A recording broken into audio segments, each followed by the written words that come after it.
Сәлем достар, қалайсыздар?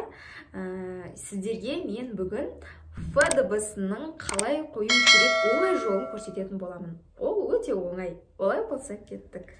Олай болса, Ф дыбысын айтатын кезде өзіңіз бірінші айтып көріңіз, артикуляциялық аппаратында қалай болып тұру керек, аузыңыз, еріңіз, тіліңіз, тісіңіз қалай, кеттік. Ф,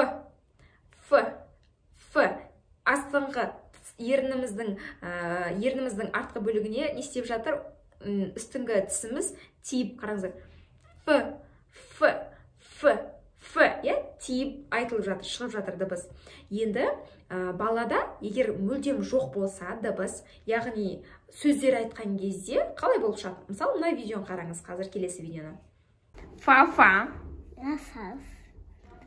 фа-фа, фонарик, фишка. Бұл видеода көрдіңіздер, Ф дыбысы жоқ. Ф дыбысын қою кезінде біз нені істеуіміз керек, қалай істеуіміз керек, яғни біз үйрету, көрсету, еліктеу арқылы үйретсек болады. Бірінші сіздерге ең оңай осы Ф дыбысын қоятын тәсілді көрсетейін.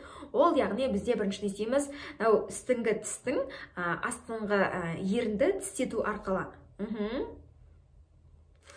Және үрлетеміз кеттік.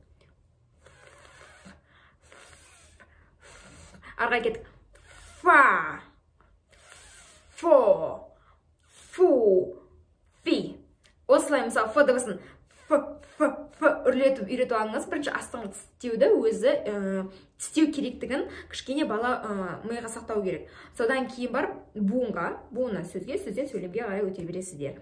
Яғни Ф дыбысын оңай қоюдың ең оңай жолы осы. Олай болса, іске сәт барлығыңызға, сізде өзіңіздің балаңызға осылай Ф дыбысын қойып көріңіз. Және жаңағы видеодан кейін кішкене болсын бірінші сабақтан осындай результат болады.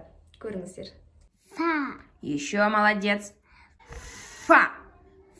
Долго дуем теперь. Фа. Молодец. Бірінші сабақтан бастап осылай Ф дыбысын шығаруға болады. Ал іске сәт сіздер де дыбысты шығарыңыздар оңай жолмен.